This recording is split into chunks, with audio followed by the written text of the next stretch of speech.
Magandang araw. Ako po si Mark Lester Liraga at ito po ang aking daily devotions ngayong April 3. Meaning of Meaning of Tetelestai Final Week na tinalakay po ni Pastor Russell Ocampo sa 365 Daily Devotions.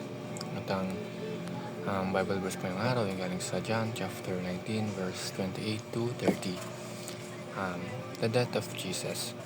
Sabi po ay, After this, Jesus, knowing that all was now finished, said to fulfill the scripture, "There's a jar full of sour wine stood there, so they put a sponge full of the sour wine on a hyssop branch and held it to his mouth. When Jesus had received the sour wine, he said, 'It is finished,' and he bowed his head and gave up his spirit." Um, ang ating devotion ngayong araw ay title is Meaning of Tetelestai mula sa John chapter 19 verse 20 to 30. Isa sa mga huling salita ni Jesus habang siya ay nasa krus. Bago siya malagutan ng hininga, sinabi niya ang salitang Tetelestai na nanangahulugang it is finished. Ngunit ang salitang ito ay mas malalim at makapangyarihang kahulugan kaysa sa simpleng pagkatapos lamang.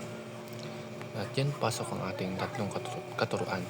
Ang una ay, Tetelestai means our sin are paid in full. Noong sinuunang panahon, ang salitang Tetelestai ay ginagamit kapag ang isang utang ay tuluyan ng nabayaran. Nang sabihin ito ni Jesus, ipinahayag niya na ang kabayaran para sa ating kasalanan ay ganap ng natupad. Hindi natin kailangan bayaran ng kasalanan sa sarili nating lakas dahil siya na ang nagbayad ito sa krus. Ito ay paalala na ang kaligtasan ay biyaya ng Diyos. Hindi ito pinaghihirapan kundi tinatanggap sa pamamagitan ng pananampalataya. Ang second, Tetelestai means mission accomplished. Ang buhay ni Jesus sa lupa ay may malinaw na misyon, iligtas ang sangkatauhan at ibalik ang relasyon ng tao sa Diyos. Sa pagsabi niya ng Tetelestai, ipinahayag niya na natupad na niya ang layunin ng kanyang pagparito. Kahit puno ng sakit at sakripisyo ang kanyang dinaanan, naging tapat siya hanggang sa huli.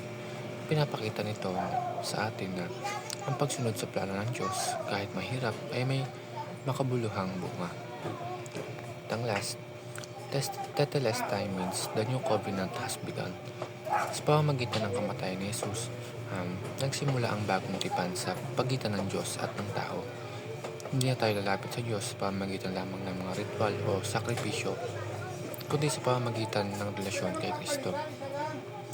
Binuksan ni Jesus ang daan upang makalapit tayo sa Diyos ng may kapatawaran, biyaya, at bagong buhay.